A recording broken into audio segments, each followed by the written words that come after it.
खरं सांगायचं झालं तर मनुष्य प्राणी जन्माला आल्याबरोबरच त्याचा प्रवास सुरू झालेला असतो. तो थेट मृत्यूपर्यंत तसाच चालू राहतो. विविध वयाच्या टप्प्यांवर विविध व्यक्तींबरोबरचा हा प्रवास किंचित दुःखद, अनेक वेळेला सुखद, तर बहुतांशी गमतीशीर असतो. फक्त तो चालू असताना कळत नाही की त्यातली गंमत काय होती ते. पण एकदा मुक्कामाला पोहोचलं की त्या प्रवासाचा तपशील आठवून आठवून खूप गंमत येते, मजा वाटते, हसूसुद्धा लोटतं. मी आज श्रोत्यांना अशाच टांगा म्हणजे घोडागाडीतून, मोटरसायकलीवरून, रेल्वे व बसमधून केलेल्या प्रवासाच्या गमती जमती सांगणार आहे. माझ्या आयुष्यातला पहिला व स्वतंत्रपणे केलेला प्रवास म्हणजे टांग्यातला. शाळा खूप दूर असल्यामुळे आणि बसनी जर गेलं तर दोनदा ती बदलावी लागणार असल्यामुळे माझ्या आईवडिलांनी आम्हा बहिणींना शाळेत ने आण करण्यासाठी टांगा लावला. आमच्याबरोबरच आमच्या एरियातली आमच्याच शाळेत शिकणारी खूप मुलं होती.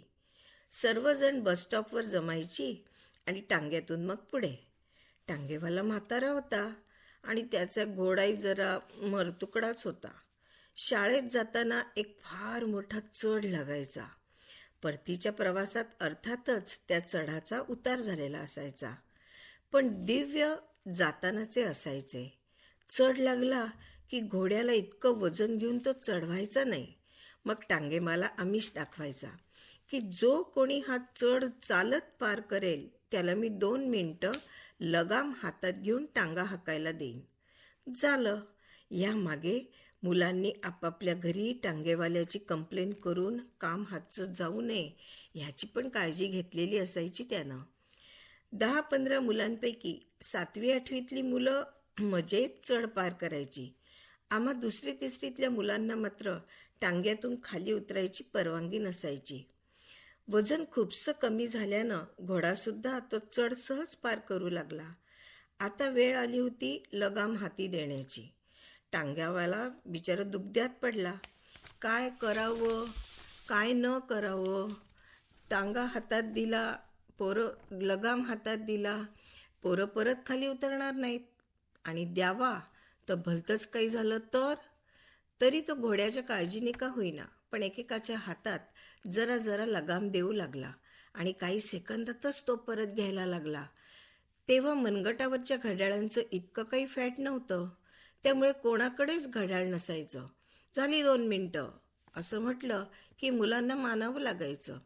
आमच्या त्या ग्रुपमध्ये एक जाडजूड पेहलवान मुलगा होता, सुनील नावाचा. त्याच्या हातात लगाम आल्यावर जेव्हा टांगेवाला म्हणाला की हो गए 2 मिनिट, तेव्हा त्यानं त्या म्हाताऱ्याला टांग्यात ढकलून दिलं आणि जोरजोरात लगाम ओढत राहिला आणि उलट आपल्या मित्रांना घोडे पर चाबुक चलाव म्हणायला लागला. मुलांनी पण जीव खाऊन घोड्याला चाबूक मारले. घोडं बिथरलं आणि वेडं वाकडं धावू लागलं. सगळी मुलं एकमेकांवर आपटायला लागली. किंचाळ्या, रडारड, परत परत पडणं, एकच कोलाहल झाला. एकदा सुनीलने ढकललेलं पाहिल्यावर इतर मोठ्या मुलांनीही म्हाताऱ्याला दाबून धरलं. त्याचा आवाजही कोणापर्यंत पोहोचेना. शेवटी देवाच्या कृपेनं सुनीलचे बाबाच स्कूटरवरून क्रॉस झाले. त्यांनी सुनीलला घोडं हाकताना, मित्रांनी म्हाताऱ्याला ढकलताना एका नजरेत पाहिलं. स्कूटर वळवून ते टांग्यापाशी आले आणि त्यांच्या मागे बसलेला मित्र उडी मारून टांग्यात आला. त्यानं सुनीलच्या हातातून लगाम हिसकावून घेतला आणि ओढून टांगा थांबवला. सुनील शाळेत पण असलेच प्रताप करत असल्यामुळे त्याच्या बाबांना वेगळी काही सफाई द्यावी लागली नाही.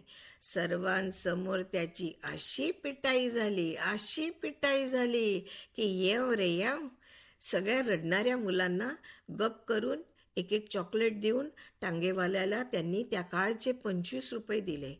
हीच मुलं टांग्याजवळून ज्या पण स्कूटरी, मोटरसायकली पास होतील त्यांना हातवारे करून करून अरे तुम्हारी बॅग गिर गई, अरे तुम्हारी ओढणी गिर गई असं करून करून घाबरायचे. ती मंडळी काय पडलं हे शोधेपर्यंत टांगा खूप पुढे आलेला असायचा. नाहीतर त्यांच्या तोंडाकडे हात करून लाल छडी मैदान खडी, नाहीतर ये दो दीवाने दिल के चले हैं देखो मिल के, चले हैं ससुराल, अशी त्यावेळची लोकप्रिय गाणी म्हणायचे. या चढावाच्या प्रवासाची आणखीन एक आठवण मनात घर करू नये. चढावाच्या दोन्ही बाजूंना खोलगट अशा दऱ्या होत्या. एरवी त्या कोरड्या असायच्या, पण पावसाळा झाला की त्यांचे तलाव बनायचे. त्यात निळी कमळं फुलायची आणि त्यातच आजूबाजूच्या वस्त्यातले लोक म्हशींना डुंबू द्यायला, आंघोळी घालायला आणायचे. शाळा सकाळची झाल्यावर टांगा सुटला आणि शाळेत पायी येणं जाणं सुरू झालं. उठायला जरा जरी उशीर झाला तरी वडिलांना शाळेत पोचवाना म्हणावं लागायचं. ते मोटरसायकलवर शाळेत सोडून यायचे. असेच एकदा सकाळी मोटरसायकलवर शाळेत जात असताना त्या चढावाच्या खाली आमचे हिंदीचे भल्ला सर सायकलवर दिसले. त्यांचा माझ्यापेक्षा लहान मुलगाही त्यांच्याबरोबर होता. चढाव लागताच ते दोघंही सायकलवरून उतरले आणि पायी चालू लागले. माझ्या बाबांनी मोटरसायकल थांबवली आणि सरांच्या मुलालाही तीवर घेतलं. चढाव अर्धा पार होतोय तोच बाजूच्या तलावातून बाहेर आलेल्या म्हशींपैकी एक उधळली आणि ती जी धावत धावत आमच्यावर आली ती डायरेक्ट आम्हाला जोरदार धडक देऊन पुढे पळत गेली. तिच्याकरता तो उतार होता, त्यामुळे तिला ब्रेक मारायला जमलं नसावं. मी, वडील, सरांचा मुलगा एका बाजूला फेकले गेलो, मोटरसायकल दुसऱ्या बाजूला. मागून सायकलवरून येणाऱ्या सरांनी ही धडक पाहिली होती. तेही त्या म्हशीला चुकवूनच आमच्यापर्यंत पोहोचले होते. मोटरसायकलला काही होण्यापेक्षा सरांच्या मुलाला काही झालं नाही ना या काळजीत वडील सगळा वेळ होते. पण कोणाला काही झालं नाही आणि आमच्या स्वाऱ्या परत मोटरसायकलवर बसून सुखरूप शाळेत पोहोचल्या.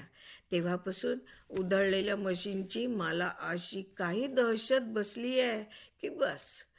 या गमती जमती घडवून आणण्यात संपलेलं पिण्याचं पाणी याचा फार मोठा हात आहे बरं का. त्याबद्दलही 2 गमती आहेत. एक माझ्याच कुटुंबाची आहे, पण तेव्हा मी झालेली नव्हते. माझी सर्वात मोठी बहीण 8-10 महिन्याची होती. वडील आईला अमृतसरचं सुवर्ण मंदिर बघायला घेऊन गेले. 60-65 वर्षांपूर्वीची ती गोष्ट. आईला मेन गेटपाशी सामानाकडे उभं करून वडील संपलेलं प्यायचं पाणी आणायला गेले. आईच्या कडेवर असलेली लहानगी दिदी रडू लागली. आता पाणी आणल्याशिवाय दूध तर करता येणार नव्हतं. आईनं तिला थांबवायचा खूप प्रयत्न केला. ती खूपच जोरजोरात रडू लागली. जवळ सामानाच्या ट्रंका असल्यामुळे आई तिला फार इकडे तिकडे फिरवू शकत नव्हती. जवळून जाणारा शीख तिला बघून थांबला आणि आईला म्हणाला, इसके बाबूजी किधर है? आईनं मोडक्या तोडक्या हिंदीत पाणी लाने को गए हैं असं म्हटलं. शिखानी हात पुढे केले. लाव मैं चुप कराता हूँ बहनजी. आईचं जे धाबत दणाणलं. तिने दिदीला छातीशी घट्ट धरलं आणि नाही नाही नाही अशी मान हलवली. तिच्या त्या घट्ट धरण्याने दिदी चवताळल्यासारखी आणखीनच मोठ्याने रडू लागली. आईला काय करावं तेच सुचेना. शिखानं हात लांब केले आणि दिदीला ओढून घेतलं आणि तिला खेळवत खेळवत बाजूला घेऊन गेला. आई आपली ओ रुको रुको, ओ रुको रुको असं करत त्याच्या मागे धावली. देव मेरी लडकी, देव मेरी लडकी असं म्हणायला लागली.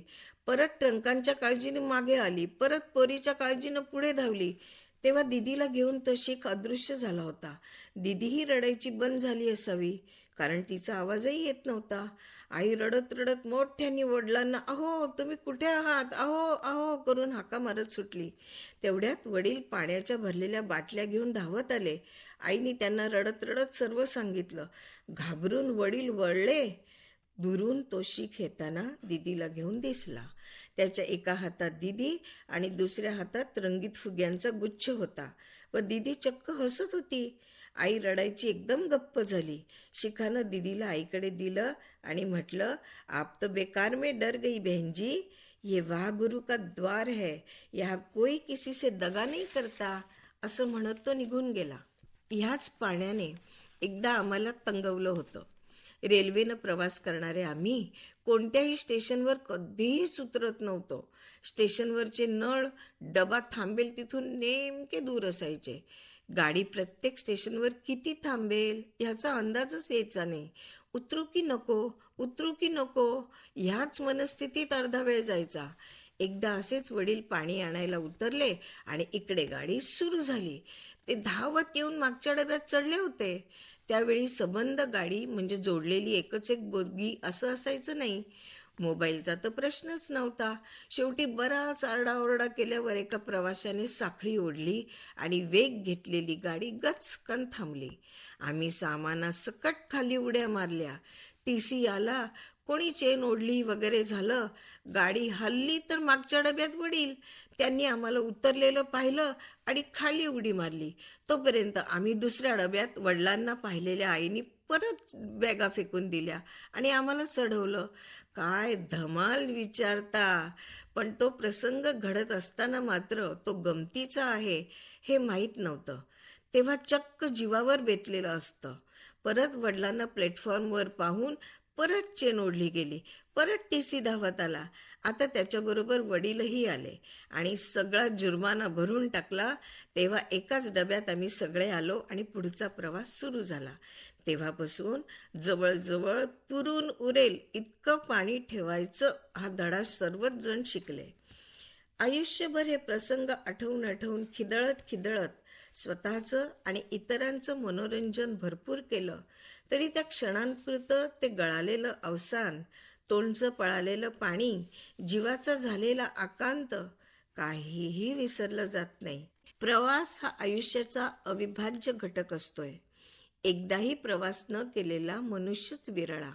प्रवासात जसे फटफजिती होऊन गमतीदार प्रसंग निर्माण होतात तसेच जीवाला चटका लावणारे प्रसंग व ओळखीही तयार होतात. सिग्नल नसल्यामुळे भर पावसात जंगलात थांबलेल्या गाडीवर बिबट्याचा हल्ला होणे, ट्रॅकचा सिग्नल चुकल्यामुळे खोल दरीच्या पुलावर एकाच रुळावर 2 गाड्या समोरासमोर येऊन थांबणे, असे अनेक प्रसंग प्रवासात आजवर आले आहेत. मात्र ते आतासुद्धा फारशा गमतीचे किस्से म्हणून सांगवत नाहीत. भीतीचा एक थरकाप उठतोच. असे हे गमतीदार प्रवासातले प्रसंग.